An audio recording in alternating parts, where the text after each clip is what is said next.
Popularity of the British rock and roll in America, and that was called the British Invasion.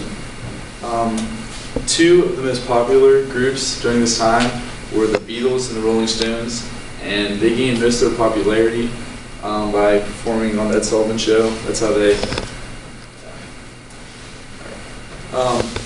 The Beatles appeared on Ed Sullivan on February 9th, 1964. They were the first of the two. When they were on stage, they didn't dance a lot, but they looked excited, they smiled, they were always looking at the camera. They all dressed the same and had similar haircuts. They all wore the suits and the ties and had the little bowl cut looking black hair, and they pretty much just wanted to, do the same. The camera was all on the members, equally. It went through every single one. And before the show, they also had their names below the people, so everybody knew who they were, and everybody also played an instrument. This shows that they all were they tried to be equal with each other, opposing to the Rolling Stones. The Rolling Stones appeared on Ed Sullivan on October 25th, 1964. They danced a lot more, but they seemed bored. When the camera was on them, they didn't look at the camera, and they just seemed disinterested, and they were better than them, or something like that. They all had individual outfits and haircuts.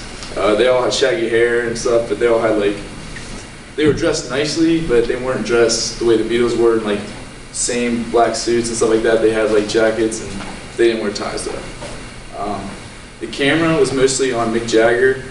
He was dancing around and doing his thing, singing.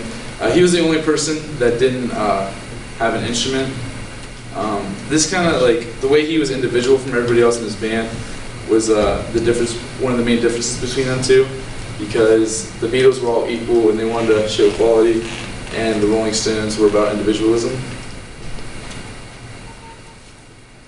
The deeper meaning behind their shows was them being on Ed Sullivan and having live performances like that, on TV, allowed people that maybe couldn't afford to go or just couldn't make it feel like they were actually at a live performance and enjoy the show the same way.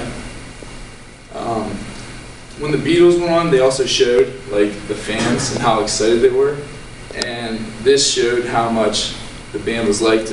It's kind of a way to advertise themselves, and it probably helped with record sales. And when the Rolling Stones were on, you could also hear how much they were screaming. Their first performance, the fans were screaming throughout the entire performance, even when they were done talking, or done performing. This led to music video popularity.